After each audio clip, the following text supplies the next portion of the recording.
할렐루야. 오늘도 하나님 앞에 예배하러 나오신 여러분을 예수님의 이름으로 사랑하고 축복합니다. 우리 앞뒤 좌우 보시면서 우리 축복하면서 인사하겠습니다. 빛이 있으라. 빛이 있으라. 네, 우리 온라인으로 참여하고 있는 우리 정인철 집사님 가정도 빛이 있으라. 우리 한 번 더 축복할까요? 복이 될지라. 복이 될지라. 복이 될지라. 우리 조정수 집사님 복이 될지라. 네. 오늘 말씀의 제목을 한번 같이 읽어보겠습니다. 시작. 한 번 더. 시작. 예수님은 왜 세례를 받으셨을까요? 예수님이 세례를 받으신 이유, 그 이유를 오늘 말씀을 통해서 함께 발견하길 원합니다. 먼저 오늘은 예수님이 세례를 받으신 장면입니다. 그런데 오늘 읽은 본문 말씀 13절 보면 이때에 라고 말합니다. 이때가 언제입니까? 바로 세례 요한이 요단강에서 세례를 베풀고 있을 때입니다. 마태복음 3장 1절 2절 말씀을 같이 읽어볼까요? 시작. 그때에 세례 요한이 이르러 유대 광야에서 전파하여 가되 회개하라 천국이 가까이 왔느니라 하셨으니 그는 하셨습니다. 세례 요한은 굉장히 독특한 사람이었어요. 말라기 선지자가 오리라 예언했던 엘리야의 복장을 입고 있는 거예요. 그렇죠? 약대 털옷을 입고 무슨 띠를 띠고 막 먹는 것도 메뚜기와 석청. 이게 엘리야를 연상케 하는 거예요. 이스라엘 사람들이 봤을 때 엘리야. 말라기 선지자가 분명히 온다고 예언을 했던. 근데 400년 만에 나타난 거예요. 400년 만에 나타나가지고 엘리야처럼 능력을 행하면서 능력 있는 말씀을 선포하는데 그 말씀을 들을 때마다 막 양심이 찔려가지고 막 갇히게 되는 거예요. 그러면서 다 막 회개하라 천국이 가까이 왔다. 근데 그게 막 천둥 소리와 같이 막 너무 막 부들부들 떨리는 거죠. 그러면서 사람들이 회개하고 정결례를 받는 거예요. 유대인 의식을 받기 위해 오는 거예요. 세례 요한의 영향력이 얼마나 대단했던지 그 목이 곧은 백성, 그 목이 곧은 백성 사두개인들, 바리새인들까지도 이 세례 요한에게 좀 가르침을 얻고 정결례를 받고 싶어가지고 찾아오는 거죠. 그런데 세례 요한이 뭐라고 얘기했어요? 참 잘하셨습니다. 이렇게 했을까요? 그러지 않았어요. 7절 말씀 보니까 요한이 많은 바리새인들과 사두개인들이 세례를 베푸는 대로 오는 것을 보고 이르되 독사의 자식들아 누가 너희를 가르쳐 임박한 진노를 피하라고. 와, 세죠? 그런데 세례 요한이 독사의 자식이라고 평가한 데는 이유가 있었습니다. 8절 그러므로 회개에 합당한 열매를 맺고. 그러니까 바리새인들과 서기관들은 뭐가 없었다는 거예요? 회개에 합당한 열매가 없었다는 거죠. 세례라고 하는 것은 죄를 회개하고 받는 거예요. 나는 다시는 이제 죄를 짓지 않겠다라는 거를 공개적으로 선언하는 거예요. 나는 이제 세례받은 자이기 때문에 나는 다시는 이건 안 할 거야 라는 그런 퍼포먼스입니다. 그런 커밍아웃이에요. 그런데 이 종교인들은 말뿐이에요. 말로는 너무나 잘 아는데 행동으로는 안 옮기는 거예요. 열매가 없는 거예요. 합당한 열매가 없는 거예요. 우리가 뒤에서 살펴보겠지만 합당한 회개에 열매가 없는 회개하는 척하는 이 형식을 후회라고 합니다. 근데 대부분의 많은 그리스도인들이 이 형식주의에 빠져가지고 회개가 아닌 후회만 하고 끝납니다. 후회가 아닌 회개를 할 수 있기를 바랍니다. 실력이 있어야 가능해요. 그러면서 세례 요한은 이렇게 고백합니다.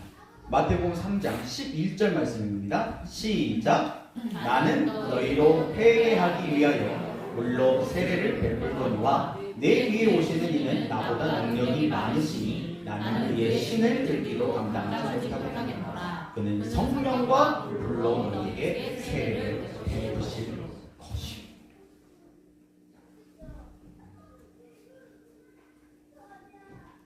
세례 요한이 회개하라 천국이 가까이 왔느니라 하면서 세례를 베풉니다. 그런데 세례를 베푸는 이유가 뭐라고요? 뭐 하기 위하여? 회개하기 위하여. 그러니까 세례 받기 전까지, 나는 세례 받은 자입니다 공개적으로 선언하기 전까지는요 혼자 마음 먹는다는 거예요. 혼자.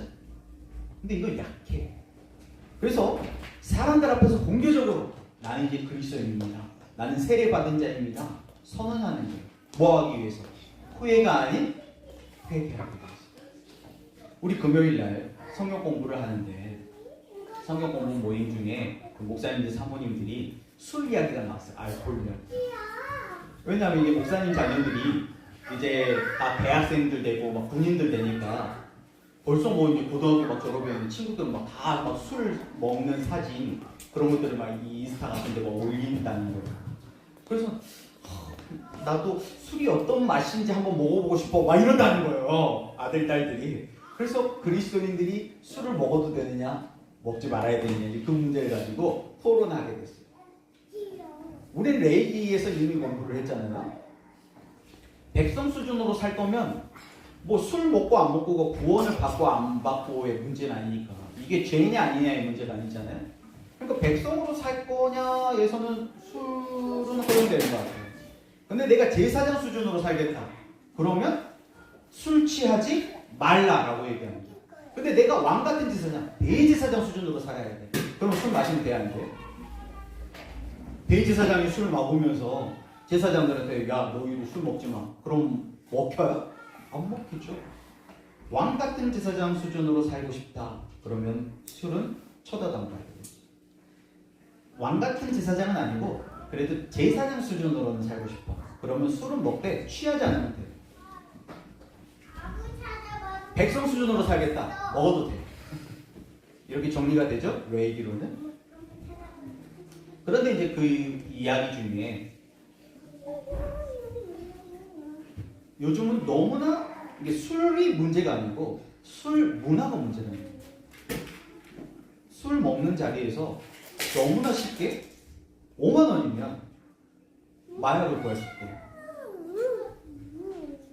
우리가 아는 그런 마약인지는 모르겠는데 기분 좋게 해주고 스트레스를 풀게 해주는 그런 마약들을 너무나 쉽게 그냥 5만 원이면 구할 수 있대요. 그리고 문제는 이게 마약인 줄 알면 안 먹을 텐데 마약이라고 안 한대. 예, 잠을 잘 오게 해주는 거야. 뭐 술을 깨게 해주는 거야. 뭐 기분을 좋게 해주는 거야. 뭐 우울증을 치료해 주는 거야. 이러면서 속인다는 거죠. 그게 더 무섭다는 거예요. 그런데 문제는 이걸 한 번 시작하면 끊을 수 없다는 겁니다. 금단 현상 때문에 너무 고통스럽대요. 이걸 계속 반복할 수밖에 없어요. 그럼 이거 반복하면은 점점 이제 더 세고 더 고용량을 찾게 되고 결국은 죽음에 이르러 사망이 되는 거예요. 너무 무서운 세상이죠. 그래서 처음부터 선을 넘지 않는 것이 좋겠다. 그런 결론에 이르렀어요. 여러분, 세례는 회개를 돕는 겁니다. 계속 후회하면서 계속 또 반복해. 그러지 않고 이걸 끊어낼 수 있도록 돕는 것이 세례예요. 그런데 세례 요한이 나보다 능력 많으신 메시아, 그분이 오신다. 말라기 선지자가 얘기했던 엘리야가 내가 아니고 진짜 오신다. 그분이 오시면 그분은 물로 세례를 주는 것이 아니고 성령과 불로 세례를 주신다. 그러니까 물로 베푸는 세례는 회개를 도와요. 더 쉽게 얘기하면 죄를 씻어요. 그런데 성령과 불로 세례를 받게 되면 죄만 씻는 것이 아니고 죄보다 더한 것까지도 처리된다는 거죠. 나는 능력이 없어가지고 이것밖에 못하지만 나하고 차원이 다른 그분 메시아가 오시면 그분은 이런 것도 능히 하실 거다. 나는 그분의 신을 들기도 감당할 수가 없다 라고 고백합니다. 자, 그럼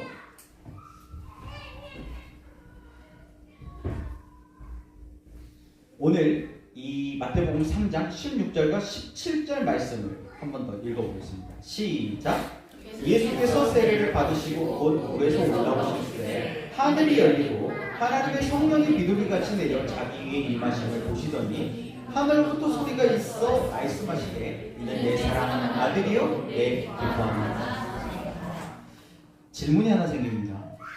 세례는 회개하기 위하여 세례를 받는다고 했어요. 예수님은 죄가 있어요, 없어요? 죄가 없으시잖아요. 그런데 예수님은 왜 세례를 받으셨을까요? 예수님의 답은 이렇습니다.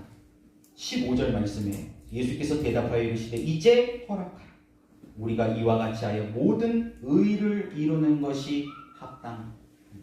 예수님이 세례를 받으신 이유는 자기의 죄 사함을 위해서, 자기의 회개를 위해서가 아니고 모든 의, 하나님의 구원 계획, 하나님의 구원 경영, 하나님이 이루시길 원하시는 그 의를 이루기 위해 세례를 받으셨다는 거예요.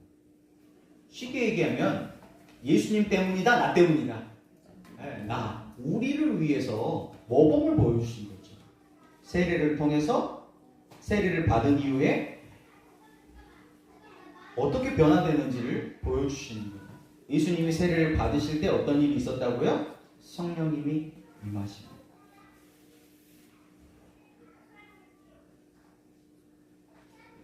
사도행전 2장 37절부터 38절 말씀을 읽어보면 이게 더 명확하게 보이는데요. 함께 읽어보겠습니다. 시작! 그들이 이 말을 듣고 마음에 찔려 베드로와 다른 사도들에게 물어 이르되 형제들아 우리가 어찌할꼬 하거늘. 자, 이 분위기가 어떤 분위기냐면 이제 사도행전 2장에서 5순절 성령님이 임하십니다. 성령님이 임하시자 제자들이 이제 각종 방언으로 하나님 나라의 복음을 전파하기 시작해요.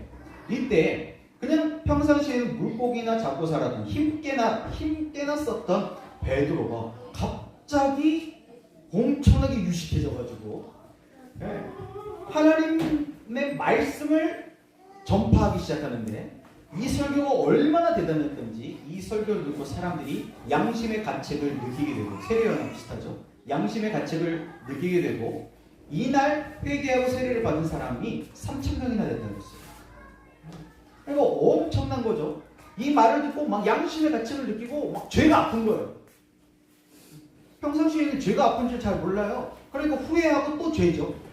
그런데 이 설교가 얼마나 따끔했던지 죄가 너무 아픈 거예요. 나는 이제 다시는 죄를 안 짓고 싶은데 도대체 우리가 어떻게 해야 되느냐? 어떻게 해야 죄를 안 지을 수 있느냐? 어떻게 해야 우리가 구원받느냐? 어떻게 해야 우리가 후회가 아닌 회개하느냐? 우리가 어찌할꼬 하거늘. 이때 베드로가 명답안을 명해답을 제시하시는 거예요. 38절 말씀 시작. 베드로가 이르되 너희가 회개하여 각각 예수 그리스도의 이름으로 세례를 받고 죄 사함을 받으라. 그리하면 성령의 선물을 받으라. 단계가 있는 거죠. 처음에는 1단계 회개. 회개하고 뭘 해야 돼요? 2단계 사람들 앞에서 공개적으로 커밍아웃 해야 돼. 그게 뭐예요? 세례. 공개적으로 약속하는 거죠. 그리고 세 번째, 그렇게 되면 이 세례의 약속을 돕기 위해서 보혜사 성령님이 오신다는 거예요. 그냥 오신다는 거예요. 우리가 아까 찬양했던 것처럼 불같은 성령님이 오시옵소서 하지 않아도 우리가 세례의 언약을 드리면 그 세례의 언약을 우리가 실천할 수 있도록 그 약속을 지킬 수 있도록 그것을 도우시는 성령님이 그냥 공짜로 선물로 오신다는 거예요. 우리 레이기에서 소재 때 다 배웠죠. 우리가 고운 가루로 준비되면 안팎으로 부어주시는 기름 부음은 그냥 저절로 따라오는 거예요. 그러면서 아마 제가 그런 우스갯소리로 얘기했을 거예요. 하나님 나라에 기름 창고 걱정을 하지 말아라. 기름이 남아본다. 대부분의 크리스천들이 다 기름 부음을 달라고 찬양하고 기도는 하는데 자기 내적 성품을 고운 가루로 준비하는 훈련은 게으르다. 하나님께서 기름 부어 주고 싶어도 기름 부어 줄 수가 없다. 왜? 거친 가루에 기름을 부으면 가루도 버리고 기름도 버리거든요. 어차피 또 처음부터 다시 해요. 그래서 고운 가루로 준비되는 게 중요한데 이 고운 가루로 준비된다는 거가 신약으로 말하면 뭐다? 회개, 세례다. 회개하고 세례를. 그러면 성령의 선물은 그냥 따라오는 거죠. 정리하면 이렇게 됩니다. 회개, 세례, 기름 부음. 이것은 성장의 단계예요. 우리는 회개로 구원을 얻습니다. 그러나 우리의 믿음의 성장은 세례로 얻어요. 믿음으로 구원을 받지만 우리는 성장을 위한 이 훈련, 이 세례를 통해서 우리는 성장하게 됩니다. 그리고 더 나아가서 성령의 기름 부음, 성령님의 도우심으로 우리는 성숙한 삶을 살게 돼요. 이게 레이기로 말하면 거룩입니다. 거룩. 성숙한 제자의 삶이에요.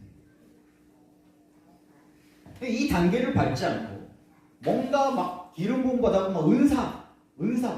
근데 은사 사역자들이 성숙하던가요? 언어 자체가 너무 거쳐요. 무슨 그런 욕을 그렇게 많이 사용하는지. 언어 자체가 너무 유치해. 단번에 알 수 있죠. 아, 이게 성숙한 수준이 아니구나. 그리고 또 하나의 그런 은사자들의 가정을 보세요. 부부관계, 부모 자녀 관계가 다 깨져 있어요. 성숙하지 못하다는 점이죠. 그런데 그걸 너무 열망해. 그걸 쫓아다녀. 안타까워. 자, 우리는 출애굽기와 레위기를 공부했기 때문에 이 단계가 구체적으로 어떤 단계인지 너무 쉽게 알 수 있죠. 회개로 구원 얻는다. 6월절 어린 양의 피를 좌우무술주와 인방에 바르면 구원받는다 라는 말과 같은 말이에요. 6월절 수준이라는 거죠. 6월절 수준의 피의 언약이 있다는 거예요. 세례는요, 홍해, 광야 수준이죠. 홍해에서 세례 언약을 맺습니다. 이때 세 가지의 결단을 하게 됩니다. 첫 번째, 성부 하나님께 첫 것을 드리겠습니다. 성자 예수님께 무교절을 지키겠습니다. 성령 하나님께 부름기둥과 불기둥을 따르겠습니다. 쉽게 얘기하면 예배생활, 말씀생활, 기도생활 하겠다라고 결단한 거예요. 그런데 여기에서 앞서 결단한 것이 있죠. 나는 세례받은 자로서 이 세 가지를 지키기 위해서 적어도 이 세 가지를 하지 않겠습니다 라는 결단이 따라오죠. 다시 애굽으로 돌아가지 않겠다라는 결단만. 그게 6월절 그 밤에 먹었던 쓴나물이에요. 다시 옛 삶으로 돌아가지 않겠다라는 결단. 그러니까 세례라고 하는 것은 적어도 나는 세례받은 자로서, 나는 그리스도인으로서 이건 하지 않겠다라고 하는 그런 결단이에요.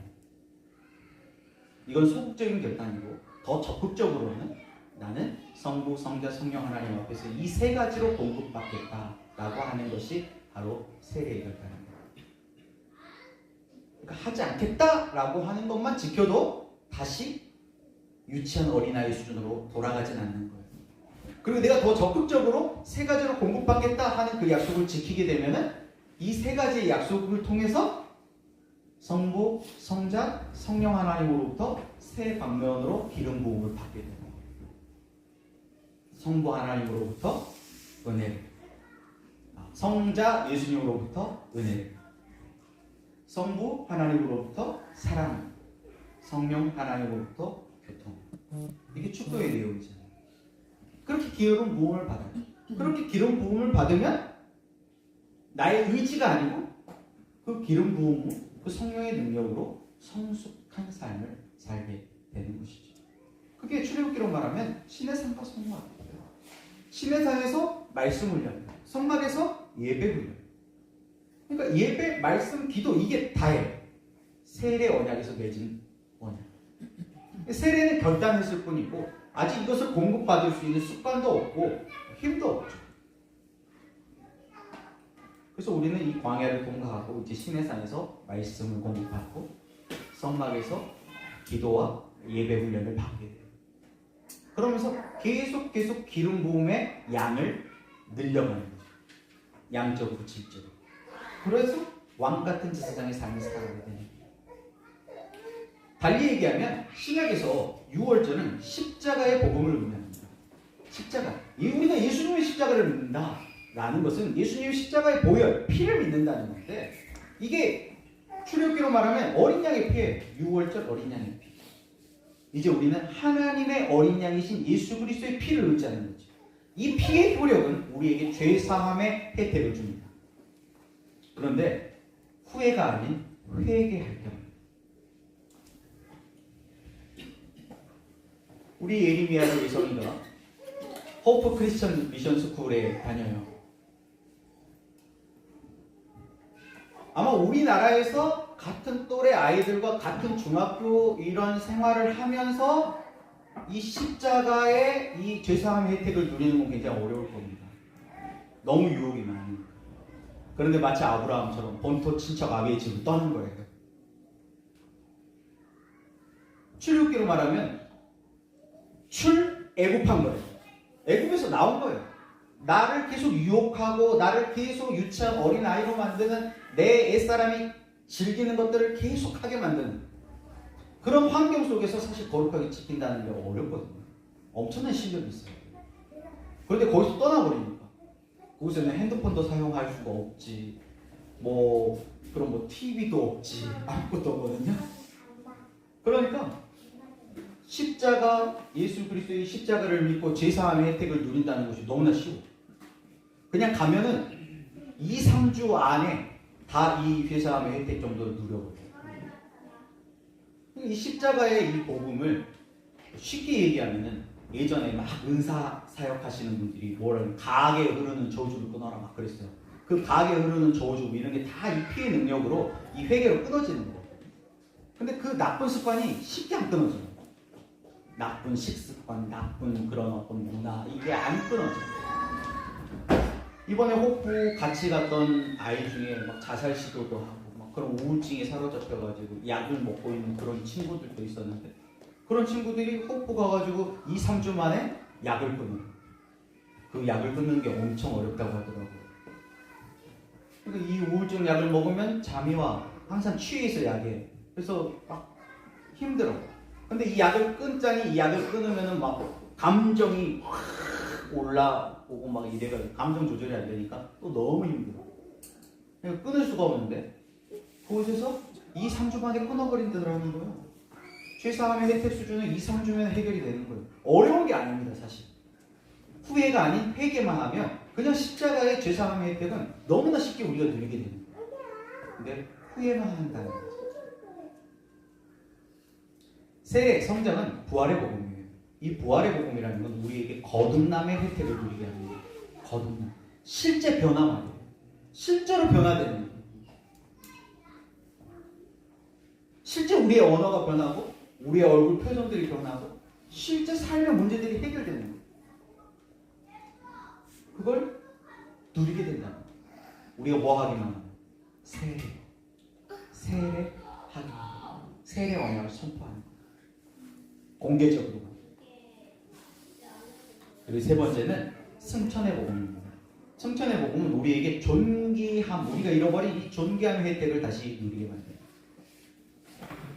우리 안에 그 거룩하신 하나님께서 임마누엘 함께 하신, 우리 주님이 함께 하신 내 마음 그리스도의 집이 되는 것, 내 마음이 성령의 전이 되는 것, 그 존귀하신 분이 나와 함께 하시니 나도 존귀케 되는 것. 사실 신약은 좀 어렵습니다. 근데 우리는 레위기를 공부했잖아요. 그러니까 이 혜택이 무엇인지 우리는 너무 잘 알아요. 7대절기의 누림으로 보면 십자가 복음의 누림은 어떤 복음이에요? 6월절 수준의 누림이에요. 6월절 수준.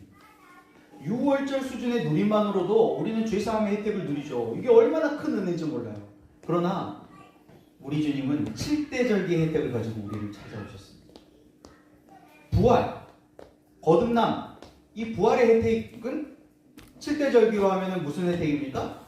7대절기로 하면 거듭남, 변화의 시작. 변화의 시작. 초로 시작. 초실절. 6월절, 무교절, 초실절.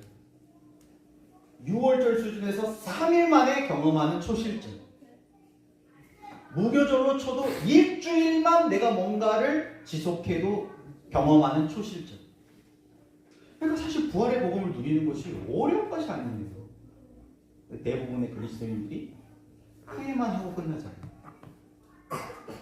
주일 말씀 듣고 은혜 받았고 회개했어. 근데 그게 후회예요. 나가서 똑같이 또 반복하는. 변화가 없어요. 부활의 복음은 경험하지도 못해요. 십자가의 복음도 온전히 누리지도 못해요.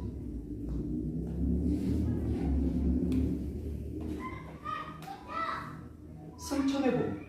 그럼 승천의 복음은 뭘까요? 7대절기 중에서 승천의 복음은 그럼 어느 수준이에요?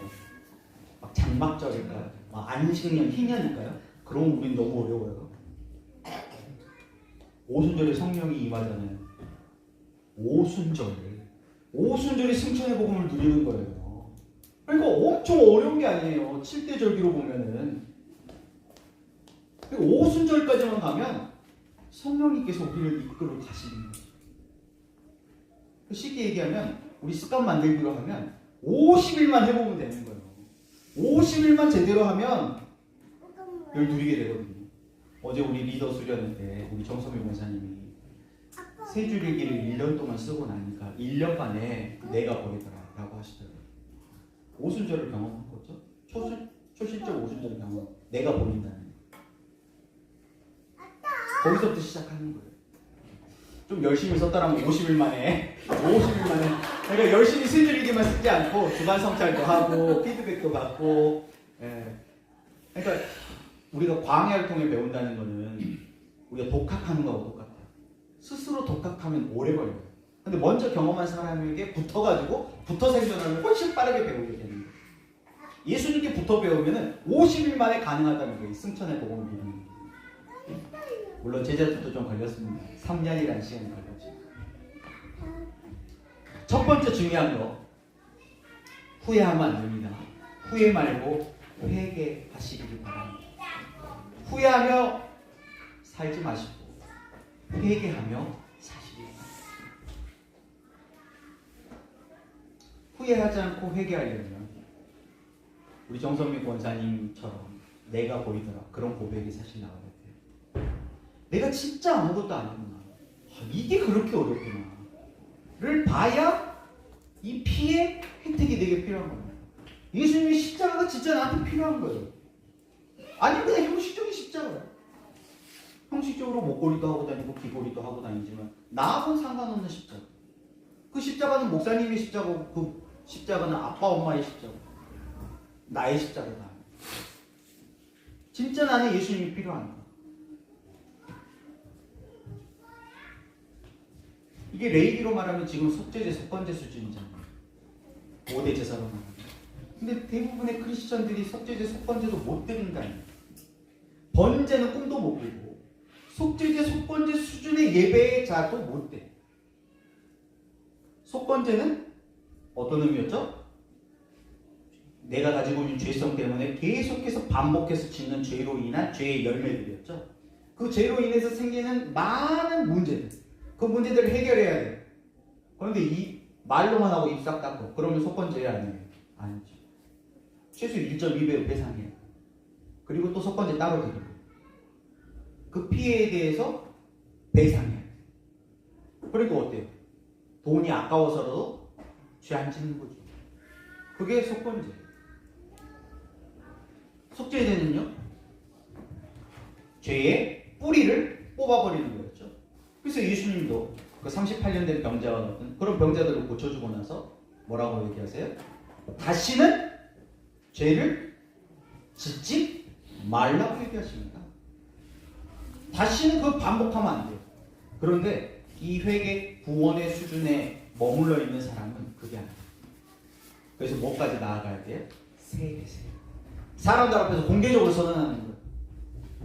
나 혼자 여기다가 공개적 노트 써가지고 파일에다가 딱 꼽아버리면 며칠 지나면 내가 뭘 썼는지 생각도 안 나.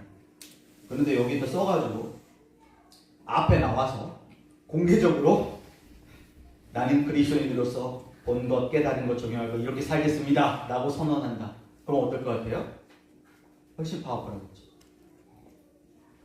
여기서만 아니고 만나는 사람들마다 다 이걸 공개적으로 선언하고 다닌다고 생각해요. 특히 일거수일투족을 다 감시하는 CCTV 우리 배우자 그리고 자녀들 앞에서 이걸 선언한다고 생각해보세요. 너나 잘하시오 이렇게 될 거예요. 안 지키면. 공개적으로 선언하는 거 이게 다 세례예요. 세례가 여기서 성부와 성자와 성령의 이름으로 세례를 이것만 세례가 아니고 이 세례의 정신은 날마다 우리가 기억하는 거예요. 그러려고 세 줄일기 쓰는 거예요. 그러니까 세 줄일기는 세 줄일기 쓴다고 우리가 거룩히 지는 게 아닙니다. 세 줄일기가 우리의 죄사함에 대해 주는 거 아니에요. 세 줄일기가 우리를 거듭나게 못합니다. 그런데 세 줄일기를 쓰는 사람은 세월을 아껴요. 저도 많이 해봤는데요. 세 줄일기 안 쓸 때는요. 광야 패턴이 여러분 성경을 읽어보시면 알 거예요. 광야는요. 광야 패턴이 있어요. 1년, 3년, 5년, 7년, 10년 어떤 경우는 14년짜리도 있더라고요. 아브라함 보니까. 하나님이 훈련을 하고 훈련이 이게 패스, 넘패스 시험을 보는 거예요. 그게 광야 훈련이거든요. 그래서 훈련을 먼저 시키시고 패스, 넘패스 시험 보는 거예요. 기말 시험이에요. 여기서 합격하면 이제 다음 단계로 넘어가는 거예요. 시험을 딱 봐. 근데 시험에 떨어졌네. 그럼 국가고시처럼 1년에 한 번 시험 볼 수 있으면 좋은데 좀 어려운 시험 같은 거는 3년에 한 번 보시고 있어요. 5년에 한 번 있고 7년에 한 번 있고 10년에 한 번 있고 어떤 거는 14년에 한 번 있어요. 한 번 떨어지면 10년씩 훅훅 지나가는 거예요. 4번만 떨어져도 광야 40년. 우리 인생의 40년이 허비되는 거예요. 그냥 쑥 지나가. 하나님이 눈 감고 넘어가는 거 없어요. 반드시 그것이 제거돼야 다음 단계로 넘어가요. 광야 훈련은 그런 거예요. 그런데 여러분 세 줄일기를 써보세요. 그 세 줄일기 내가 써놓은 그 글씨들이 계속 나를 째려봐요. 그러면서 1년을 기다릴 필요가 없어. 왜냐하면 패턴이 보이거든요. 내가 지난달에 했던 그 짓을 또 하고 있거든요. 내가 이거밖에 안 되는구나. 나에게 은혜가 필요하구나. 고백할 수밖에 없어요. 이걸 더 적극적으로 쓰는 사람은 한 달에 한 번이 아니고 일주일에 한 번 나를 계속 봐. 주간 석사할 때마다. 와, 지난주에도 내가 이거 결단했는데 이번 주에 또 결단하고 있구나. 그렇게 계속 그렇게 쌓여봐요. 강력한 동기부여가 되죠. 어떤 동기부여? 은혜 받는 자리를 사모할 수밖에 없는, 예배 말씀 기도의 자리를 구별할 수밖에 없는 동기부여가 돼요. 나는 죄인입니다. 그 고백은 나는 은혜가 필요한 사람입니다 라는 고백과 같은 고백이에요. 그러니까 회개해야 은혜 받는 자리를 사모하게 돼요. 후회하는 사람은 그냥 후회하고 말아요. 똑같이 반복해요. 그런 사람은 끝까지 은혜가 부족해요. 아무런 변화가 없죠. 그 은혜가 쌓이면 우리는 세 가지 결단까지 나아갑니다. 내 고집을 버리겠습니다. 결단. 이 세 가지 결단은 세 가지 약속이란 말을 해요. 약속은 지키려고 하는 거예요. 이 약속을 지켜야 성장하는 거예요. 물론 처음에는 쉽지 않죠. 성장통이 있어요. 습관이 안 된 거를 막 하려고 하니까 어렵죠. 힘들어요. 피곤할 수 있습니다. 버텨야 돼요. 오순절이 오기까지 버텨야 돼요. 50일만 버티면 돼요. 그러면 놀라운 고백이 나와요. 내 입술에서. 성령을 경험하게 되는 거예요. 성령님의 도우심을 경험하게 되는 거예요. 전혀 다른 변화를 경험하게 되는 거예요. 거듭남을 경험하는 거예요. 그게 너무나 맛있는 거예요. 너무나 좋은 거예요. 그 헬스에 미친 사람들은 막 이거 운동하면서 막 아프면 맛있다 하면서 한다고 하더라고요.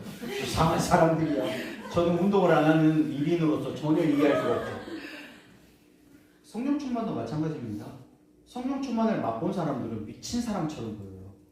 그게 맛있다 그래? 나는 5분도 기도할 게 없는데 막 1시간, 2시간을 기도해놓고 이제 더 깊은 대화는 집에 가서 하시죠. 왜 이래요, 이 사람들은? 아니 그 재미없는 막 성경을 막 재밌다고 읽어? 이상해. 그런 사람들이 성령 충만을 맛봤기 때문에요.